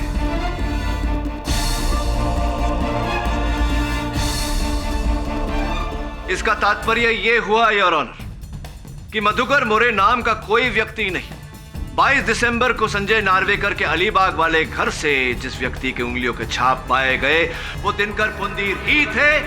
इसका अर्थ यह हुआ योर ऑनर कि 22 दिसंबर को दिनकर पुंदीर की मृत्यु नहीं हुई, सुधा जी ने उन्हें गोली नहीं मारी, ये निर्दोष है।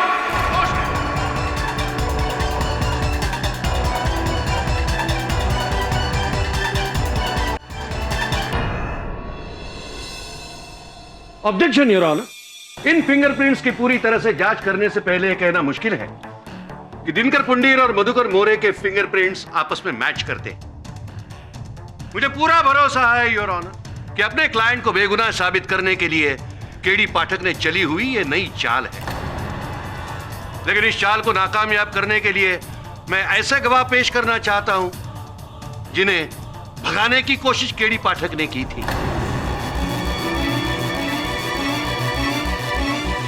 मैं नर्स अपर्णा को कटघरे में पेश करने की इजाजत चाहता हूं। इजाजत है? अपर्णा जी, आप अदालत को यह बताएगी कि 22 तारीख की रात लोअर डेक पर आपने इन्हें अपने पति के साथ देखा था या नहीं? जी हाँ, देखा था। इनके पति के साथ इनका किसी बात पर झगड़ा चल रहा था और सडनली एक पॉइंट पर गुस्से में इन्होंने अपने पति पर गोली चला दी और उन्हें समुंदर में ढकेल दिया। ये झूठ बोल रही है मिलोड, मैंने खून नहीं किया। झूठ कितनी भी जोर से बोला जाए, झूठ झूठ ही होता है। योर ऑनर, सारे सबूत और सारे गवाह एक ही तरफ इशारा कर रहे हैं कि सुधा जी ने ही अपने पति का खून किया है। योर ऑनर, अगर राणे साहब को आपत्ति ना हो तो मैं नर्स जी से कुछ प्रश्न करने की अनुमति चाहता हूं। इजाजत है? Try your luck. हाँ तो नर्स जी, संजय नार्वेकर जानती थी आप उन्हें? जी नहीं, मैं उनसे कभी नहीं मिली। कभी नहीं मिली? बड़ी आश्चर्यजनक बात है कि जिस व्यक्ति से आप कभी मिली नहीं, जिसे जानती भी नहीं थी, एक रोगी को लेकर आप उनके घर चली गई। ऐसा कैसे हो गया? देखिए, मैं एक नर्स हूँ। मुझे पेशेंट को अलीबाग के एक एड्रेस पर पहुंचाने के लिए कहा गया था, सो मैंने पहुंचा दिया। ये बताइए कि हत्या की तारीख पर उस फेरी के लोअर डेक पे निचले हिस्से पर पुंधीर साहब आपसे मिलने आए थे, आप दोनों मिले? नहीं तो वो मुझसे मिलने के लिए क्यों आएंगे?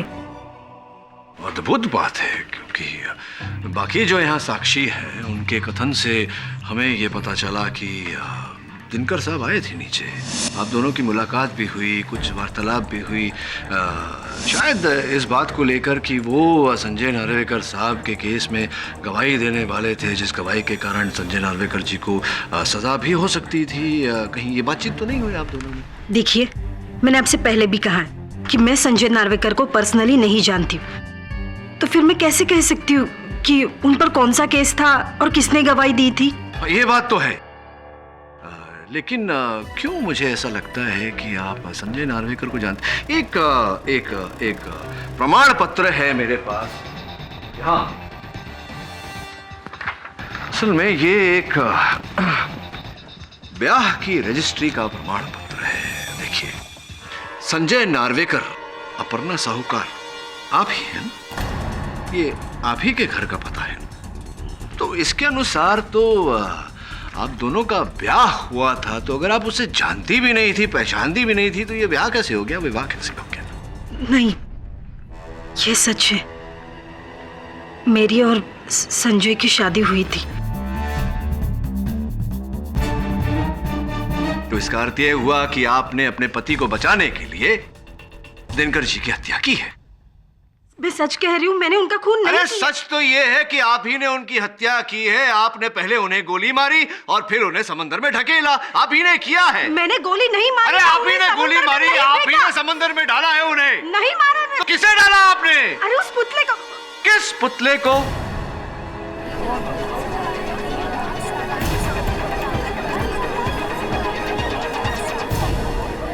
Order order.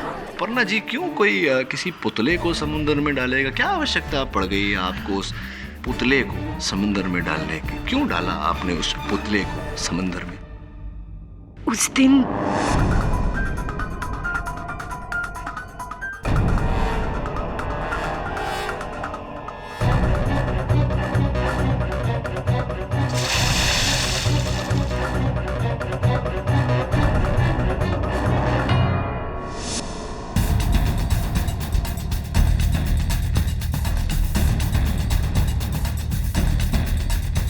पुलिस से बचने के लिए संजय और दिनकर ने मिलकर ये प्लान बनाया था, जिससे सबको ऐसा लगे कि उसने आत्महत्या की है।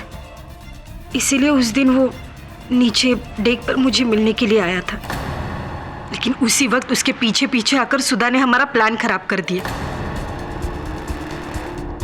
और उसके केस में फंस गई ये। बस बस बस बस बस, मैं समझ गया कि क्या हुआ। ये प्लान बना और आपने संजय को अपना रोगी बनाकर व्हील चेयर पर बिठाकर संजय नार्वेकर के अलीबाग वाले घर में पहुंचाकर वहां उसकी हत्या की। Very simple. नहीं, मैंने उसका खून नहीं किया। तो किसने किया है? मुझे नहीं पता। आपको पता नहीं कि उसकी हत्या किसने की, जबकि आप वहां थी, उपस्थित संजय नार्वेकर के घर पर। मैं आपसे सच कह रही हूँ, मैंने उसका खून नहीं किया। तो किसने किया? मुझे नहीं पता। कैसे नहीं पता? क्या संजय जी ने किया? क्या हो सकता है क्योंकि आप और संजय जी थे सिर्फ वहां, और दिनकर जी की मृत्यु तो हो चुकी, तो या तो आपने किया या संजय जी ने किया। संजय जी ने? हाँ, शायद संजय जी ने किया हो। योर ऑनर, एक नहीं अनेक मिथ्या है यहाँ पर। अपर्णा जी वहां उपस्थित थीं, पर कह रही हैं कि इन्हें इस मामले में कुछ नहीं पता, हत्या इन्होंने नहीं की। हो सकता है कि संजय नार्वेकर ने हत्या की हो। स्पष्ट है योर ऑनर कि मिथ्या में से सत्य को निकालने के लिए संजय नार्वेकर जी का कथन बहुत ही जरूरी है। मैं उन्हें अदालत में बुलाने की अनुमति चाहता हूँ। केडी, तुम जानते हो कि संजय नार्वेकर यहाँ उपस्थित नहीं है, फिर अदालत का वक्त क्यों जाया कर रहे हैं? राणे साहब कमाल करते हैं आप। इतने वर्षों से मैं एक ही बात कह रहा हूं कि जो होता है वो दिखता नहीं, और जो दिखता है वो होता नहीं। तो हो सकता है कि इस उदाहरण में जो हमें दिखाई नहीं दे रहा वही हो। योर ऑनर, हो सकता है कि संजय नार्वेकर इसी अदालत में हो। क्यों राघव जी? अरे रुकिए रुकिए रुकिए रुकिए, आइए तो जरा यहाँ। इतनी शीघ्रता से कहां चले? जरा अपना परिचय तो करवाने का मौका दीजिए। योर ऑनर, राघव जी उर्फ संजय नार्वेकर। संजय नार्वेकर।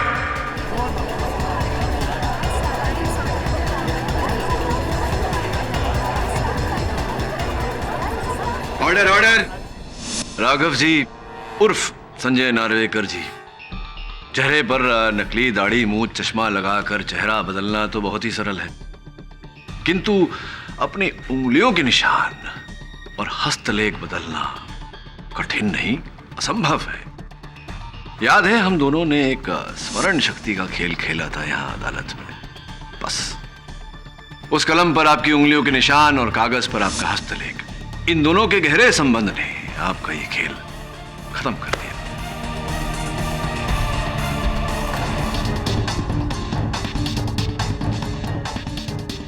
जी हाँ मिलोड, जी हाँ मिलोड, मैंने ही दिन का कत्ल, मैंने ही दिन का कत्ल।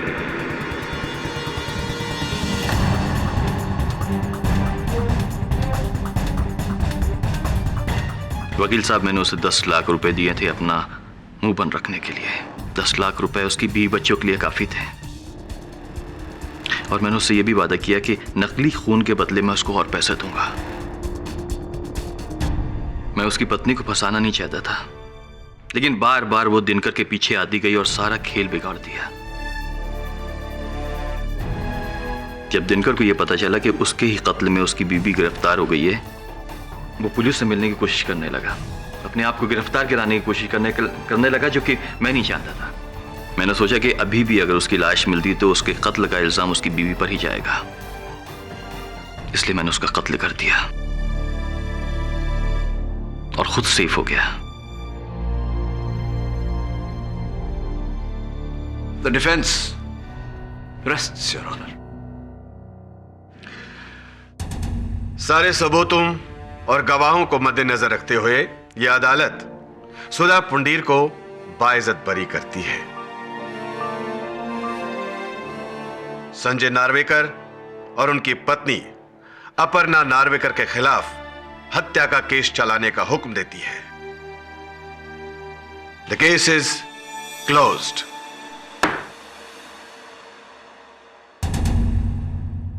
ऐसे और भी मजेदार वीडियो के लिए हमारे चैनल को लाइक, शेयर और सब्सक्राइब करें।